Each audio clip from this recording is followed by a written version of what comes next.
Hello everyone, RBS degree college Meja खास के online platform पे सभी छात्रों का हम हार्दिक स्वागत करते हैं। छात्रों, आज जो है बीएससी एजी 4 सेमेस्टर के अंतर्गत जो आपका सब्जेक्ट है problematic soil and there management के अंतर्गत जो हम जो टॉपिक लेकर आए हुए हैं छात्रों जो है वह है problematic soils and there management के अंतर्गत जो इसका शाब्दिक अर्थ है छात्रों जो है वह है समस्याग्रस्त मृदाएं और उनका प्रबंधन हम किस तरीके करेंगे। आप लोग भी बहुत अच्छे तरीके से समझते हैं छात्रों जो है कि हमारे भारत की जो भी भूमि जो है अगर वहाँ पे अच्छी फसल पैदावार ली जा रही है तो वहाँ पे धीरे धीरे जो है ज़्यादा रासायनिक खादों के प्रयोग से और उसमें जो है कई ऐसे पोषक तत्वों का विलुप्त होने की प्रक्रिया प्रारंभ हो गई हैं, जिसके कारण से मिट्टी हमारी समस्याग्रस्त के जो है अधीन होती चली जा रही है। तो उसका हम प्रबंधन किस तरीके करेंगे, आज हम लोग इस टॉपिक के अंतर्गत अध्ययन करने चल रहे हैं छात्रों जो है। ठीक है, आइए स्क्रीन पर चलते हैं। समस्याग्रस्त मृदाएं और उनका प्रबंधन हम किस तरीके करेंगे छात्रों जो है उसे हम बतला रहे हैं कि समस्याग्रस्त मृदाएं वे मृदाएं होती हैं जिनमें खनिज लवणों और अम्लीयता और क्षारीयता की मात्रा अधिक होती है। ये मृदाएं फसलों के उगाने के लिए अनुकूल नहीं पाई जाती हैं क्योंकि इनमें पोषक तत्वों का संतुलन बिगड़ा हुआ रहता है छात्रों।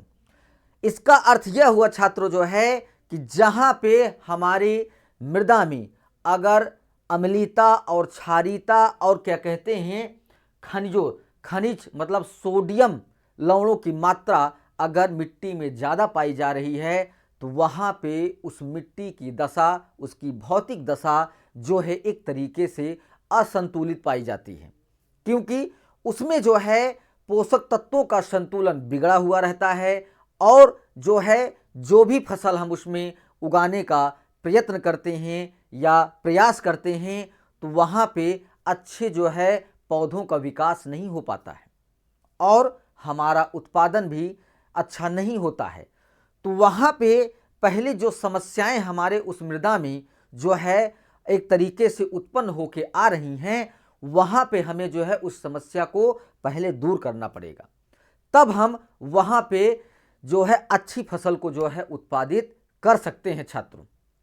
फिर उसके बाद समस्याग्रस्त मृदाओं के जो प्रकार हैं उसे हम बतला रहे हैं कि लवणीय मृदाएं, जो पहला पॉइंट हमारा है कि जो मिट्टी की भौतिक दशा बिगड़ती है छात्रों जो है वहाँ पे जहाँ मृदाओं में लवणीय मृदाएं जो है ज़्यादा पाई जाती हैं उसका एक तरीके से ज़्यादा अस्तित्व टॉक्सिक पाए जाते हैं, उन मृदाओं में नमक की मात्रा जो है अधिक होती है।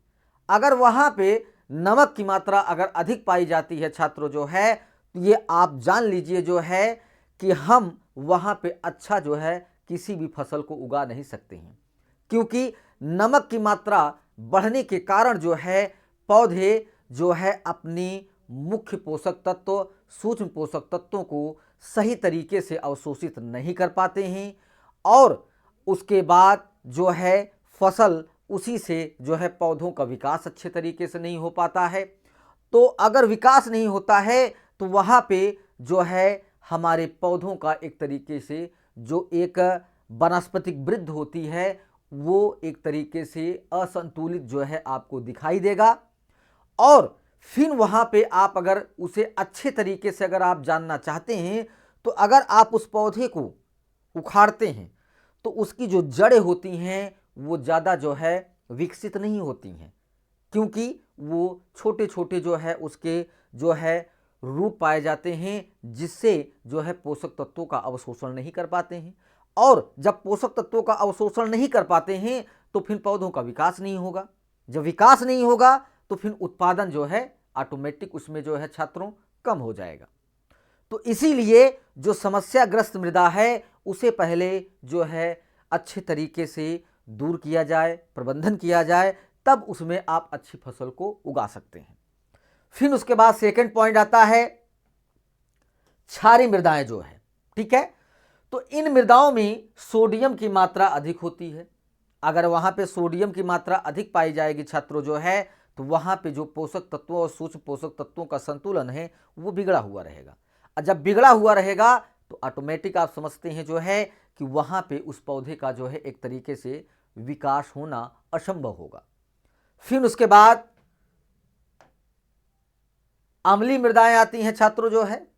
तो अम्लीय मृदाएं उन मृदाओं में हाइड्रोजन आयनों की मात्रा अधिक होती है, जिसके कारण से जो है पौधे अच्छे तरीके से जो है पोषक तत्वों का अवशोषण नहीं कर पाते हैं, और जो उसमें पोषक तत्व आपके विद्यमान रहेंगे वो कई ऐसी जगह बिखरे हुए रहेंगे कि वो आपके पानी के द्वारा भी जो है पौधे उसे खींच नहीं पाते हैं, अवशोषित नहीं कर पाते हैं, जिसके कारण से जो है वहाँ पे पौधों का अच्छा जो है विकास नहीं हो पाता है। तो उत्पादन 101% है कि उत्पादन कम हो जाएगा। तो इस प्रकार की मृदाओं का अगर वहाँ पे अगर ज़्यादा जो है आपकी समस्याग्रस्त मृदाएं हैं, तो पहले उसे अच्छे तरीके से प्रबंधन करिए। प्रबंधन का मतलब ये आता है छात्रों जो है कि उस मृदा को जो है पहले आप जो है जिप्सम पाइराइट हो गया, जो आपके जो है मिट्टी को सुधारने का सबसे अच्छा जो है रसायन की एक तरीके से जो है खाद पाई जाती है, और फिर उसके बाद उसमें लीचिंग की प्रक्रिया करिए।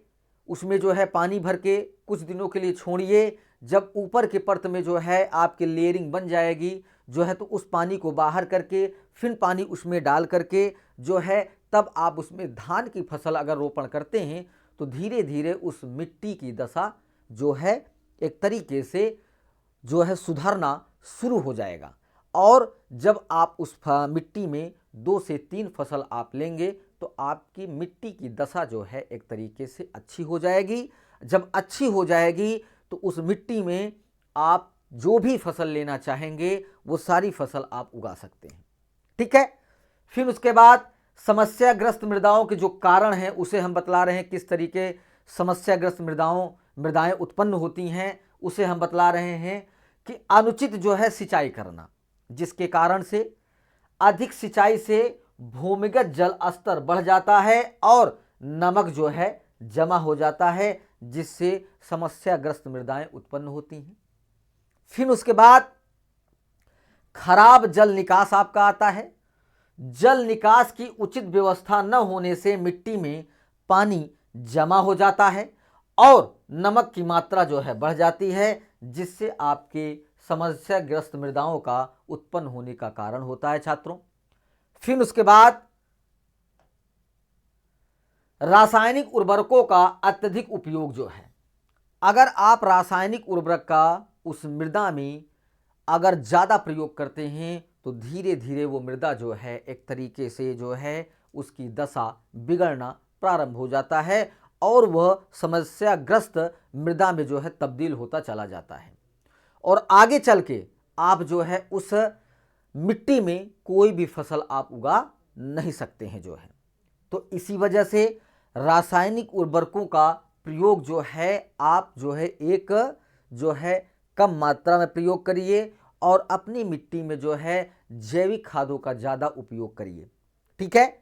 फिर उसके बाद समस्याग्रस्त मृदाओं का जो प्रभाव होता है उसे हम बतला रहे हैं कि समस्याग्रस्त मृदाओं के प्रभाव पर पौधों का क्या विकास होता है उसे हम बतला रहे हैं कि फसलों की पैदावार में कम होना। ठीक है। तो समस्याग्रस्त मृदाओं में फसलों की वृद्धि का और विकास प्रभावित होता है। फिर उसके बाद मिट्टी की उर्वरता कम होना, जो समस्याग्रस्त मृदाओं में ये सारी चीज़ें जो है प्रभाव आपको देखने को मिलेगा। तो इन मृदाओं में जो है पोषक तत्वों का कमी होता है, जिसके कारण से जो है आपकी मिट्टी जो है समस्याग्रस्त मृदाओं में जो है परिवर्तित होती रहती है। फिर पर्यावरण प्रदूषण हो जो है, तो समस्याग्रस्त मृदाएं जल और वायु प्रदूषण का कारण भी जो है बन सकती हैं। अगर आपकी मिट्टी प्रदूषित है तो उससे जो एक तरीके संपर्क में जो हवा चल रही है छात्रों जो है वह भी जो है दूषित प्रदूषित होती चली जाएगी, जिसमें पौधे भी प्रभावित होते हैं और पशु पक्षी और मानव भी जो है प्रभावित होते हैं। फिर उसके बाद समस्याग्रस्त मृदाओं का प्रबंधन हम किस तरीके करेंगे उसे हम बतला रहे हैं कि जिप्सम का उपयोग जो है करेंगे तो समस्याग्रस्त मृदाओं से आप जो है एक तरीके से उन मृदाओं से उसका संतुलन और उसका एक दुरुस्त करने की प्रक्रिया आप जिप्सम के प्रयोग से जो है कर सकते हैं, उस मृदा को सुधार सकते हैं आप जो है। तो जिप्सम का उपयोग करके मिट्टी में सोडियम की मात्रा को कम किया जाता है। फिर उसके बाद अच्छा जल निकास जो है, ठीक है, अच्छी जल निकास के द्वारा भी आप समस्याग्रस्त मृदाओं को सुधार सकते हैं। तो जल निकास की उचित व्यवस्था करके मिट्टी में जमा होने वाले जो है रोका जा सकता है। फिर उसके बाद जैविक खाद का उपयोग करके मिट्टी की उर्वरता को बढ़ाया जा सकता है, जिसके कारण आपके समस्याग्रस्त मृदाओं को जो है अच्छे तरीके से सुधार सकते हैं आप। फिर उसके बाद फसल चक्र आता है छात्रों जो है, ठीक है। तो फसल चक्र विभिन्न प्रकार की फसलों को एक ही खेत में बारी बारी से उगाने से मिट्टी की उर्वरता जो है बनी रहती है, ठीक है। अगर फसल चक्र आप अगर जो है अदल बदल कर फसलों की अगर बुआई अगर आप करते हैं तो ये आप मानिए जो है कि आपकी मिट्टी की उर्वरता बनी रहेगी और कभी आपकी मृदा जो है समस्याग्रस्त मृदाओं में जो है तब्दील नहीं होगी जो है। फिर आता है अम्लीय मृदाओं के लिए चूना का प्रयोग जो है, ये भी आपके समस्याग्रस्त मृदाओं को सुधारने में बहुत ही मददगार होता है, क्योंकि अम्लीय मृदाओं में चूना मिलाकर पीएच स्तर को जो है बढ़ाया जाता है, जिसके कारण आपके जो है जब पीएच स्तर आपकी मृदा का संतुलित होती है तो वहाँ पे आपका फसल अच्छे तरीके से आप उगा सकते हैं, ठीक है। तो भारतवर्ष में हरित क्रांति के आने के बाद देश अन्न के मामले में आत्मनिर्भर हुआ। किसान भाइयों ने खेती की उत्तम तकनीक अपनाकर न केवल फसलों के उत्पादन में वृद्धि की है बल्कि खेती की व्यवसायीकरण में जो है अच्छी वृद्धि की है। कर अपनी आमदनी को भी कई गुना बढ़ाया है। खेती के व्यवसायीकरण के दौरान कई नए आयाम खेती के साथ जो है जुड़ गए हैं, ठीक है। तो पहला जो है जो हरित क्रांति आया जो है उसमें किस तरीके आयाम जुड़े जो है व्यवसायीकरण में जो है उसे हम बतला रहे हैं कि संकरित या हाइब्रिड बीजों का जो है अपनाना, ठीक है। इस प्रकार के बीजों को अपनाया गया जिससे खाद्य जो है में वृद्धि उत्पादन में वृद्धि किया गया और हमारे देश की जो है जनता को जो है जनसंख्या को खाने की व्यवस्था किया गया या प्रबंधन किया गया। फिर रासायनिक खादों का उपयोग किया गया, ये आयाम जो है हरित क्रांति आने के बाद जो है जुड़े। फिर पेस्टिसाइड का उपयोग किया गया। तो इन तीनों आयामों के प्रयोग से जो है खाद्यान्न उत्पादन में वृद्धि किया गया और हमारे भारत देश में जो भी जो है पशु पक्षी मानव सभी के लिए जो है एक तरीके से खाद्य या भोजन की व्यवस्था किया गया। फिर उसके बाद हवा प्रदूषण से मधुमक्खियां भी हो रही हैं प्रभावित जो है। तो सर्दियों का मौसम आते ही देश के कई हिस्से प्रदूषण की आगोश में समा गए हैं। देश की राजधानी दिल्ली जहां सांसों का आपातकाल लगा हुआ है, वहां पे जो है एक तरीके से जो है मधुमक्खियां भी जो है इस तरीके से प्रभावित हो रही हैं प्रदूषण से जो है, जिससे वो जो है अपनी जो है एक चक्र को मतलब जीवन चक्र को वो अपने तरीके पूरा नहीं कर पा रही हैं, जो प्रदूषण के कारण जो है ये समस्याएं उत्पन्न हो रही हैं छात्रों। फिर उसके बाद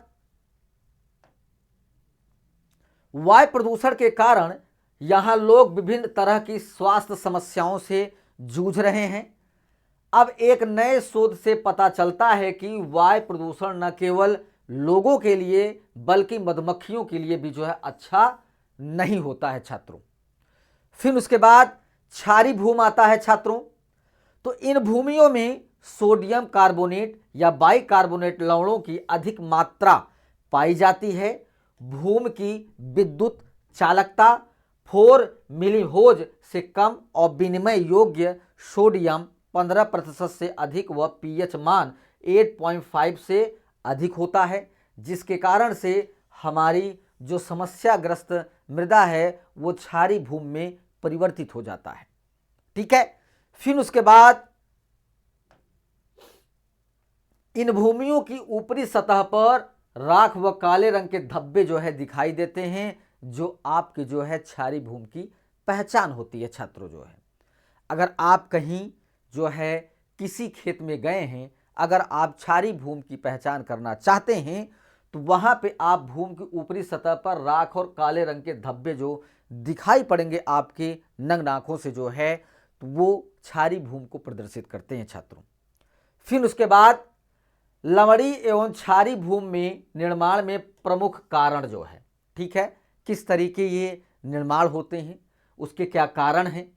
तो शुष्क जलवायु के कारण जो है आपका लवणीय और क्षारीय भूमि का निर्माण होता है, जो कारक हैं।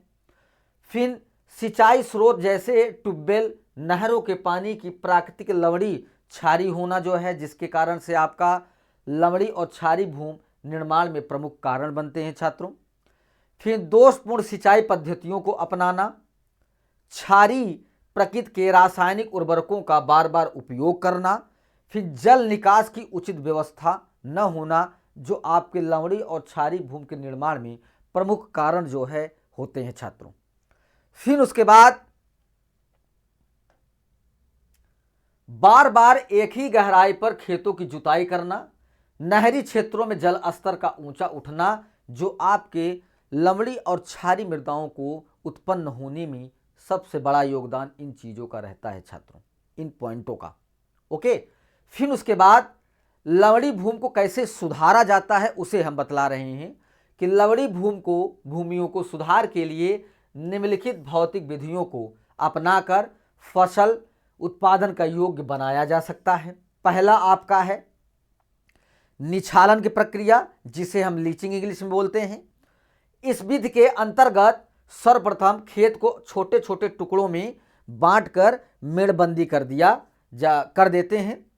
उसके बाद खेत में 10 से 15 सेंटीमीटर तक जो है पानी भर दिया जाता है पूरे प्लॉट में। जो है अगर 1 बीघे का प्लॉट है छात्रों जो है, तो उसे 4 हिस्सों में जो है डिवाइड कर लिया जाता है, बांट लिया जाता है। फिर उसमें जो है पानी को भर दिया जाता है। आपके लवणीय भूमि के सुधार किस तरीके किया जाता है उसे हम बतला रहे हैं आप लोगों को,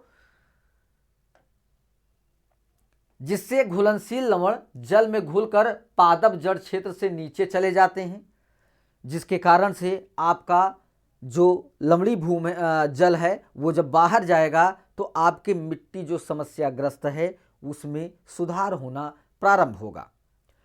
फिर जल निकास द्वारा जो है आप जो है उस लवणीय मिट्टी की जो है सुधार कर सकते हैं।